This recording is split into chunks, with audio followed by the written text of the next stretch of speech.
The problem I'm having with my bike is that I don't use the bike much, so when the bike sits for about like a week or so, the fuel in the carburetor bowl evaporates, and then this stupid thing here, this petcock, it is vacuum activated. It's a vacuum activated switch which lets the fuel into the carburetor. So when there's no fuel in the carburetor, you're trying to start the bike, it's very bad. It wears out the starter motor, wears out the starter clutch, or the Bendix gear if you have a 50cc, and it's no good.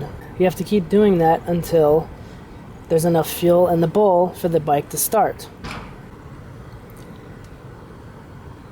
It's just a bolt right here that holds this on. I'm going to take this off of here, and I'm going to replace it with this manual switch, off-on switch.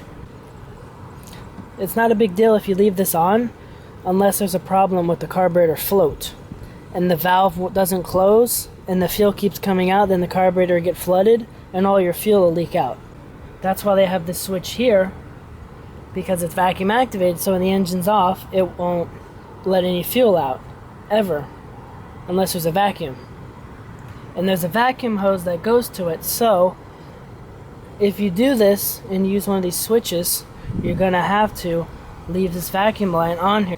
If you do this, you're going to have to leave the old petcock in here because there's a vacuum line right here that goes to it.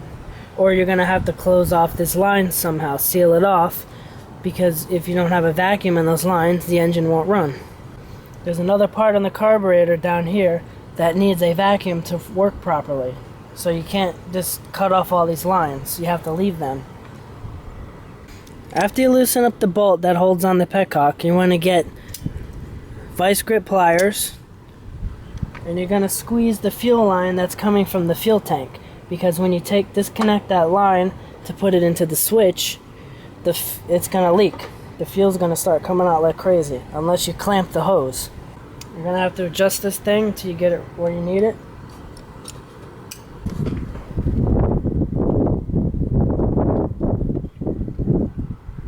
That should work. Get it clamped pretty good. Now you can loosen up the hose.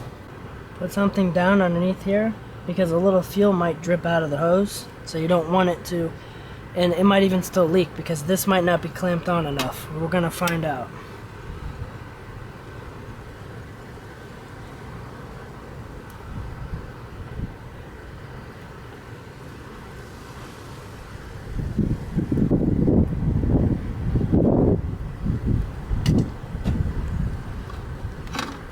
Get it loosened up, remove the hose.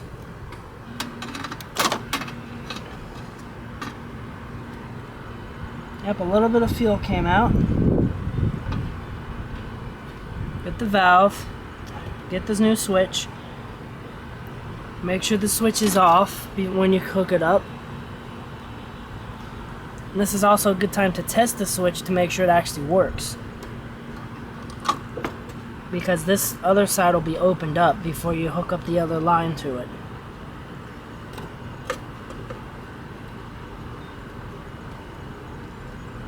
Put it inside the hose. Actually, I need it to go, so I'm going to put it here, so I need it to go this way. Actually, it's not, the fuel hose is too short, it won't even reach that thing. Okay, now tighten back up that clamp. A clamp on this hose. Most bikes don't have this. I added this myself. You probably just have one of those little metal clamps. Just push the hose and put that clamp on. I use this because I want it to be nice and tight. I don't want any leaks.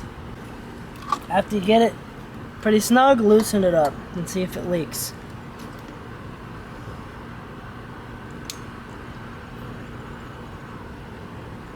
For some reason it's leaking. Maybe I thought it was off, but maybe it's. Let me try turning it. Okay, now it's not coming out. So it was still on. That's weird, because now it looks like the switch is on, but it says it's on, but it's off. you'll see, look at this. See that? Now you get a constant flow of fuel into the carburetor. And come over to the petcock, remove the other fuel line on the other side. Inspect the line for damage. You might have to twist the hose with the pliers to loosen it up. Been on here a while.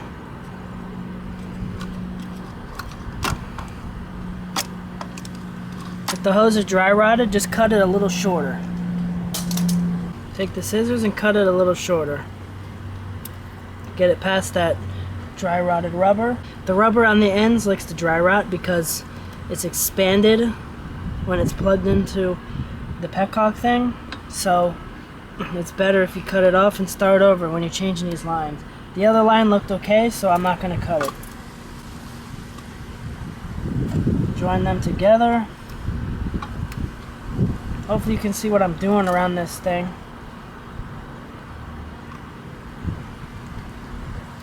Push it together, and I got this little clamp thing here. Bring that back on. All this does is keep the hose from popping off.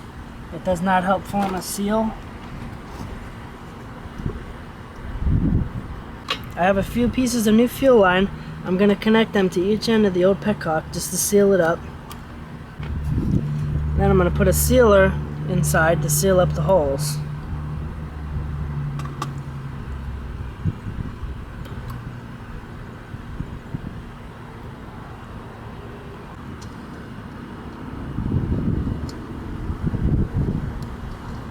That's pretty much it. I'm going to finish this up, and then I will see if the bike will start up.